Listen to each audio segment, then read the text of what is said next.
जय मसीह की। जय मसीह की। हालेलुया। हालेलुया। अभी हम फिर से नए नियम में पढ़ेंगे मत्ती का 3 से, जिसमें ये बताया गया है यूहन्ना बपतिस्मा देने वाले का प्रचार। इसमें आप पूछोगे बपतिस्मा क्या है, तो उसको इंग्लिश में बोला गया है बैप्टिज्म। इसका मतलब ये बैप्टिजो वर्ड से इसका मतलब बताया गया है, जिसका कहना ऐसा है कि डुबाना।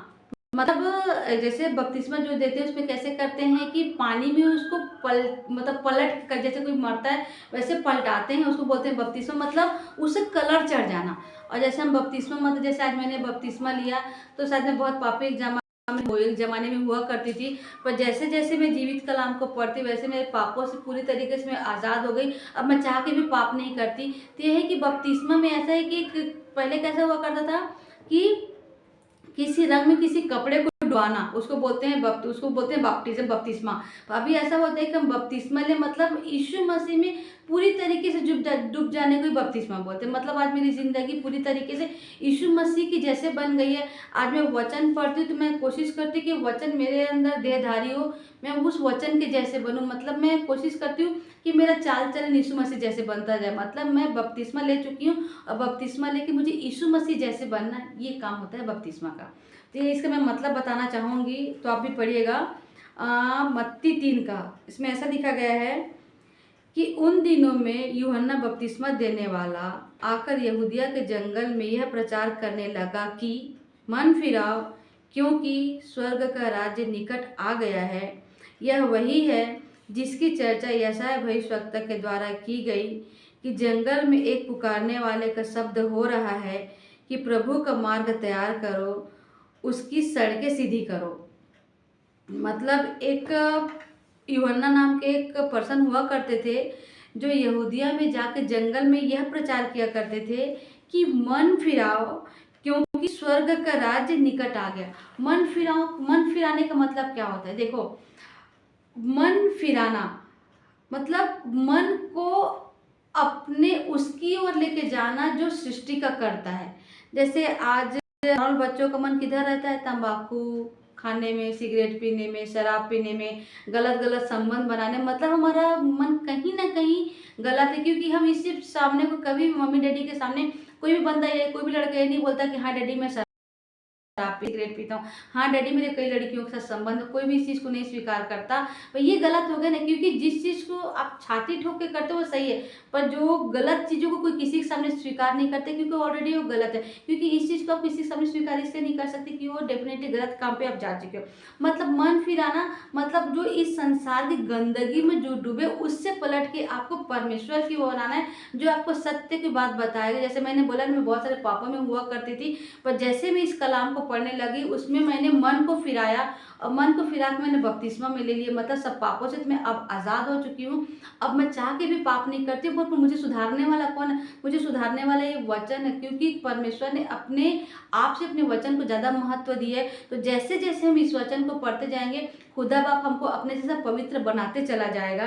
तो इसमें यह है कि यूहन्ना नाम का एक पर्सन हुआ करता था जो यहूदियों में जाके ये बोलता था कि मन फिराओ, क्योंकि स्वर्ग का राज्य निकट आ गया। मतलब परमेश्वर उनको ही पसंद करेगा जो उसके लिए पवित्र है। जो मतलब जैसे आज हम बॉलीवुड की मूवी देखते हैं, क्या कोई ऐसा सीन आता है जिसमें एक लड़का एक लड़की को किस करे तो मम्मी डैडी के सामने देख पाए उसको? शायद नहीं देख सकते, मैं भी नहीं देख सकती। पर जब से कैसे जैसे अभी जैसे मेरे मम्मी डैडी रहेंगे तो उस गंदे सीन को मैं नहीं देख पाऊंगी। पर आज के डेट में यदि मैं बाइबल पढ़ती तो मैं उस सीन को अभी भी नहीं देख सकती, क्योंकि जानती हूँ कि स्वर्गदूत हमारे साथ रहते। मतलब स्वर्गदूत हमारे साथ रहते, पवित्र आत्मा हमारे साथ रहता है। मतलब मैं जानती हूँ कि मेरे साथ मेरी पवित्र आत्मा मेरे साथ बैठी है, तो अपने डैडी के साथ मैं कैसे कोई गंदा पिक्चर देख लूँगी? मेरे घर टीवी हुआ करता है, पर मेरे टीवी पिछले 2-3 साल से बंद है, मैंने कभी टीवी नहीं देखा। तो ये है कि मैं जानती हूँ जैसे मैं अपने मम्मी डैडी के सामने गंदी चीज़ों को नहीं देख सकती, वैसे में पवित्र आत्मा जब मेरे साथ है, मेरा पिता मेरे साथ है, तो मैं कैसे गंदी बॉलीवुड की मूवी को देखूंगी? इसलिए अपने हर चीज़ को जिंदगी धीरे धीरे करके मैं अंश अंश बदलने लगी। मतलब मैंने अपना मन फिरा लिया है और आज मेरा मन परमेश्वर को भाता है। इसीलिए बोलते हैं कि स्वर्ग का राज निकट, मतलब परमेश्वर आपके करीब आएगा, परमेश्वर आपके साथ रहेगा, उसका मतलब है स्वर्ग का राज्य निकट है। तो ये हुआ करता था। तो ये जो यशायाह भविष्यवक्ता जो आज से 2025 साल पहले 550 साल पहले ऐसा वर्णन किया है। वर्णन क्या किया उन्होंने कि जंगल में एक पुकारने वाले का शब्द हो रहा है कि प्रभु का मार्ग तैयार करो, उसकी सड़कें सीधी करो। उनकी उसकी सड़कें सीधी करो का मतलब क्या है? जैसे प्रभु का मार्ग निकट है, उसकी सड़कें सीधी करो, मतलब सीधी करो मतलब जो खुदा आपको नहीं जानता, खुदा आपको नहीं जानता मतलब मार्ग टेढ़ा है। जैसे आज हम वचन, जैसे आज हम जैसे अभी संडे को अपन वचन प्रचार करते हैं, तो मुश्किल से कुछ 4-5 भाई बहन आते हैं और बाकी लोग नहीं आते, क्योंकि यीशु मसीह बोलते हैं मैं तुमसे सच सच कहता हूँ, क्योंकि सच में सबके कान बंद है, सबके कान इतने मोटे हो गए कि सुनना ही नहीं चाहता। तो मार्ग सीधी करना मतलब जो उस वचन को समझे। जैसे आज हमने वचन अभी मैं प्रचार कर रही हूँ, मुझे पता है इसमें बहुत लोग नहीं सुनेंगे, पर जिनको लगेगा खुदा बाप जिनकी आत्मा में जगाएगा, इस वचन को रिपीट करके सुनेगा। तो ये मैं बोल रही हूँ कि मार्ग सीधा करना मतलब खुदा बाप उन लोगों को लेके आए जिनके मन ऑलरेडी खुले हो, जो ये वचन बोले उसके पवित्र आत्मा ऐसा कार्य करे कि उस वचन को समझे और उस वचन जैसे धीरे धीरे आगे बढ़ते बढ़ते जाए। जैसे कि मैं पापी हुआ करती थी, पर आज मैं पापी नहीं, क्योंकि वचन मुझे सिखा रहा है। वैसे ही मैं ये वचन में प्रचार कर रही हूँ, मेरे मुँह से मैं जानती हूँ, मैं नहीं बोल, मेरे मुँह से पवित्र आत्मा इस चीज़ को वर्णन कर रहा है। और मैं यही चाहती हूँ खुदा बाप से, यही मांगती हूँ कि आप इस वचन को सुनो और आपके हृदय को खुदा बाप खोले, एक एक वचन को समझो और जैसा प्रभु बोलता है वैसा आप बढ़ते जाओ। तो ये बताया गया है कि वो क्या करता था कि जंगल में एक पुकारने वाले का शब्द हो रहा है कि प्रभु का मार्ग तैयार करो, उसकी सड़कें सीधी करो। मतलब सड़कें सीधी करो मतलब जो टेढ़े मेढ़े लोग, जिनका जिनका दिमाग पूरे शैतानी चीज़ों में चलता, जो गलत किसी की ईर्ष्या घमंड में रहते, उनसे अलग हो के लोगों को भलाई करे या लोगों को अच्छा काम करे, ऐसे लोगों को लाओ। मतलब मार्ग सीधा, उन लोगों को हटा के रोड को प्लेन करो जिसमें खुदा बाप का वचन जाए और लोग उस रास्ते पे सीखते जाएं। और 4 में उसने ये बोला है कि यह यूहन्ना ऊंट के रोम का वस्त्र पहने था और अपनी कमर में चमड़े का पटुका बांधे हुए था। उसका भोजन टिंडियाँ और वन मधु था। मतलब वो जंगल में रहता था, तो जंगल में यही सब खाने को मिलते थे जो यूहन्ना खाया करता था। 5 में लिखा है तब यरूशलेम के और सारे यहूदिया के और यरदन के आसपास के सारे देश के लोग उसके पास निकल आए और अपने अपने पापों को मानकर यरदन नदी में उससे बपतिस्मा लिया। जब उसने बहुतेरे फरीसियों को और सदूकियों को बपतिस्मा के लिए अपने पास आते देखा, तो उनसे कहा कि हे सांप के बच्चों, तुम्हें किसने जता दिया कि आने वाले क्रोध से भागो? सो मन फिराओ के योग्य फल लाओ और अपने अपने मन में यह न सोचो कि हमारा पिता इब्राहिम है, क्योंकि मैं तुमसे कहता हूँ कि परमेश्वर इन पत्थरों से इब्राहिम के लिए संतान उत्पन्न कर सकता है। और वह कुल्हाड़ा पेड़ों की जड़ पर रखा हुआ है, इसलिए जो जो पेड़ अच्छा फल नहीं लाता वह काटा और आग में झोंका जाता है। मैं तो पानी से तुम्हें मन फिराव का बपतिस्मा देता हूँ, परंतु जो मेरे बाद आने वाला है वह मुझसे शक्तिशाली है और मैं उसकी जूती उठाने के योग्य नहीं। वह तुम्हें पवित्र आत्मा और आग का बपतिस्मा देगा। उसका सूप उसके हाथ में है, वह अपना खलिहान अच्छी रीति से साफ करेगा और गेहूं को खत्ते में इकट्ठा करेगा और भूसी को उस आग में जलाएगा जो बुझने की नहीं। मैं इसमें समझाने की कोशिश करूँगी। जैसे ये बोला गया कि वो कहाँ, जो यूहन्ना बपतिस्मा किस एरिया में देते थे, जैसे तब यरूशलेम के और सारे यहूदिया के और यरदन के आसपास के सारे देश के लोग उसके पास निकल आए। मतलब जब यूहन्ना जब ये चिल्ला रहा था कि मन फिराओ क्योंकि स्वर्ग का राज निकट है, तो जैसे जिनकी मतलब जिनको समझ में आए कुछ सच्चाई की प्रचार कर रहा है, जैसे बोला ना मार्ग सीधा करो, तो जो टेढ़े लोग थे वो लोग नहीं आए, जो ईर्ष्या देश में विचार घमंड में भरे थे वो दोबारा आने की कोशिश नहीं की, पर जो चाहते थे कि हाँ परमेश्वर तू है, हम तेरे साथ अपनी ज़िंदगी को बदलेंगे, वो लोग आए और आके वहाँ पे आके यरदन नदी में बपतिस्मा लेने लगे। वो सबको बपतिस्मा दे रहे हैं, तो कैसे, जैसे अभी वो प्रार्थना करते हो, प्रार्थना करोगे ना तो पवित्र आत्मा को कई लोगों के अंदर की बात को भी समझाता है कि ये बंदा गलत है, ये बंदा सही है। तो जैसे जो यरूशलेम के लोग आए, सारे यहूदिया के लोग आए, तो उनको बराबर बपतिस्मा दे रहा था, पर उसके बीच कौन आए बीच में, और कौन आए? बहुतेरे फरीसी और सदूकियों को बपतिस्मा के लिए अपने पास आते देखा, तो उनसे कहा हे सांप के बच्चों, तुम्हें किसने जता दिया कि आने वाले के क्रोध से बचो? मतलब जो फरीसी हुआ करते तो क्या होते थे कि जब यीशु मसीह वचन का प्रचार करते थे तो वो कभी भी वचन को सुनते नहीं थे। टीचर कभी भी उस बच्चे को बताता है जो जो उसकी जो मतलब जो समझा रहा है उसको समझने की कोशिश करे। तो फरीसी ऐसा हुआ करते थे कि यीशु मसीह को टॉन्टिंग में से देखते थे, मतलब यीशु मसीह कुछ भी बोलते थे तो सोचते थे कि यीशु मसीह की इसमें गलती है तो यीशु मसीह को पकड़े, ऐसे हुआ करते थे फरीसी लोग। और सदुकी लोग भी वैसे हुआ करते थे, मतलब वो फरीसी जैसे ही हुआ करते थे, वो लोग यीशु मसीह भी बिलीव नहीं करते थे। पर जब उसने क्या बोला कि मन फिराओ क्योंकि स्वर्ग का राज निकट आ गया, मतलब उसका कहना ये था कि परमेश्वर आने वाला है, तुम अपने मन को बदलो, क्योंकि यदि तुम ईर्ष्या द्वेष विचार घमंड करोगे, दूसरे को नुकसान पहुंचाओगे, तो परमेश्वर तुम्हें कभी भी पसंद नहीं करेगा। इसलिए तुम अपने मन को बदलो। और इनको समझ गया कि सच में शायद ये जो प्रचार कर रहा है सच में शायद गलत चीज़ आने वाला हो या हमारा न्याय होगा, इसलिए वो फिर से बपतिस्मा लेने के लिए आए। तब उसने उससे कहा कि हे सांप के बच्चों, तुम्हें किसने जता दिया कि आने वाले के क्रोध से बचो, मत भागो। मतलब उनको पता था कि तुम तो ऑलरेडी गलत हो ना, पर तुम अब क्यों बपतिस्मा लेने आए। मतलब ये है कि अब, और सबसे बड़ी बात ये होती है, आपको एक चीज़ सिखाना चाहूँगी कि आप जब भी प्रार्थना करो सबसे पहले परमेश्वर से अपने गलती को मानना, सबसे पहले खुदा बाप से पश्चाताप करना। जैसे मैं बताती हूँ, जैसे मॉर्निंग में 1-1.5 घंटे मेरा प्रार्थना रहता है, तो सबसे पहले मैं खुदा बाप से प्रार्थना करती हूँ, खुदा बाप जाने अनजाने मुझसे गलती हुई होगी, खुदा बाप तो मुझे माफ़ करना है, क्योंकि यदि खुदा बाप मैं गलत करूँगी तो तू मुझे बिल्कुल नहीं पाएगा, मैं तेरे नज़र में गलत ठहरूँगी। इसलिए हमेशा मैं पश्चाताप करके ही मैं प्रार्थना करती थी। इसलिए आपको ही बोलूँगी कि कभी भी प्रार्थना करो तो यदि किसी को दिन भर में गाली गलौज किए होंगे या बुरा बोले होंगे तो खुदा बाप से उसके लिए सॉरी मांगो और उसके बाद आप प्रार्थना करना। तो यही बोल रहे हैं, क्योंकि फरीसी लोग हमेशा दूसरों की गलती निकालते थे, उन्होंने कभी अपने गलती को नहीं माना, इसलिए उन्होंने कभी मन फिराया नहीं। यदि आप मन नहीं फिराओगे तो परमेश्वर आपको बिल्कुल पसंद नहीं करेगा।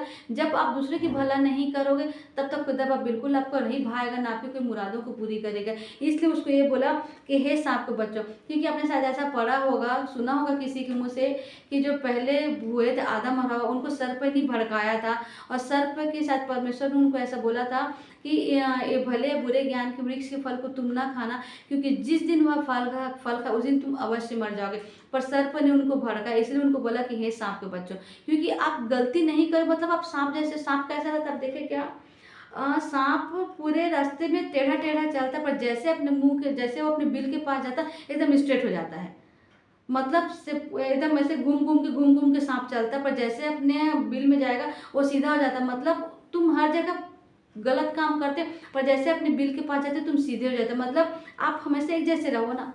तो इसलिए सांप जैसे वर्णन किया, तुम हर जगह टेढ़े मेढ़े चलते हो, मतलब तुम आज तक तो तुम पाप करते आए हुए, पर जब अभी आ गए उद्धार का समय आता, जब परमेश्वर का राज्य निकट आ रहा है तो तुम बराबर बपतिस्मा लेना चाहते। पर सबसे पहले अपने मन को पश्चाताप करो कि आज तक तुमने जो भी गलत किया उससे खुदा बाप को क्षमा मांगो, और जब खुदा बाप तुमको माफ कर दे तब तुम बपतिस्मा लो। जैसे मैंने भी बपतिस्मा तब ली जब मैंने मतलब यीशु मसीह को जानने के 5 साल तक मैं चर्च गई, जब धीरे धीरे मेरा मन बोलते गया, मैं पश्चाताप करते गया, उसके बाद मैंने बपतिस्मा ली। मतलब ये है कि पहले खुदा बाप से अपने पापों की क्षमा मांगो, जब खुदा बाप माफ कर दे तब जाके आप बपतिस्मा लो। आपको भी बताना चाहूँगी कि जैसे खुदा बाप को जानते हो, यीशु मसीह जानते हो, तुरंत बपतिस्मा कभी भी नहीं लेना।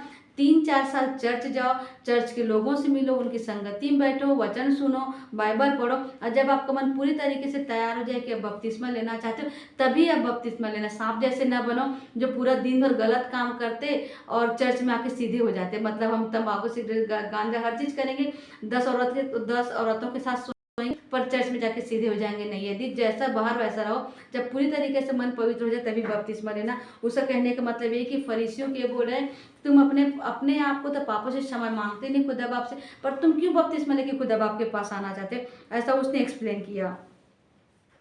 फिर वो बोला 8 में बोला कि सो मन फिराओ कि योग्य फल लाओ। फिर बोला और अपने अपने मन में यह न सोचो कि हमारा पिता इब्राहिम है, क्योंकि मैं तुमसे कहता हूँ कि परमेश्वर इन पत्थरों से इब्राहिम के लिए संतान उत्पन्न कर सकता है।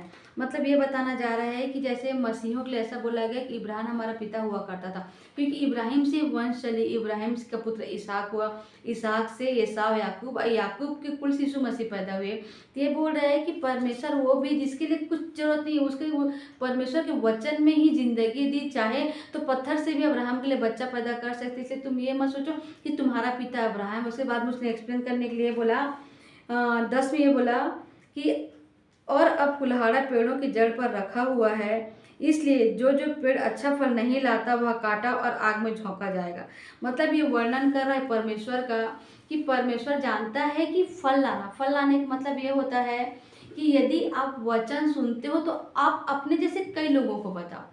जैसे आज मैं पास्टरशिप का कोर्स कर चुकी हूँ, मैं संडे को वचन प्रचार करती हूँ। अब मैं कोशिश करती हूँ जितना खुदा बाप मुझे सिखाता हो मैं आप लोगों से शेयर कर सकूँ। तो वही कि मैं कैसे चाहती हूँ, जैसे मैं खुदा बाप की राहों में बढ़ी, वैसे मैं परमेश्वर से प्रार्थना करती हूँ खुदा बाप की तू ऐसे लोगों को ला कि जो हमारे साथ काम कर। जैसे अब हम इन्ना का चर्च चलाते, तो मैं खुदा बाप से मांगती थी कि जैसे खुदा बाप आपने नूह को जहाज बनाने के लिए बोला, पर नूह को आपने एक एक चीज़ बताई है। खुदा बाप से मैं मांगती थी। आज हमारे चर्च में विशाल भैया आते हैं, परम भैया की टीम आती है, परम भैया के प्रांशु आते हैं, ज्योति काकू आती है, ऐसे कई 4-5 लोग आते हैं। तो इन लोगों को मैं नहीं जानती, पर खुदा बाप ला के देता है। खुदा बाप को पता है कि कौन उनके वचन पे चले, उन हिसाब से लोगों को आगे बढ़ाते जाता है। तो ये है कि खुदा बाप को पता है कि यदि आप अच्छा फल लाओगे तो डेफिनेटली आप आगे बढ़ते चले जाओगे। पर यदि आप अच्छा फल नहीं लाओगे तो उस फल को हम क्या करते हैं, उस पेड़ को काट देते हैं और लकड़ी को सुखा के भी आग में जलाते हैं। इसका मतलब ऐसा है कि जो खुदा बाप के मार्गों पे नहीं चलेगा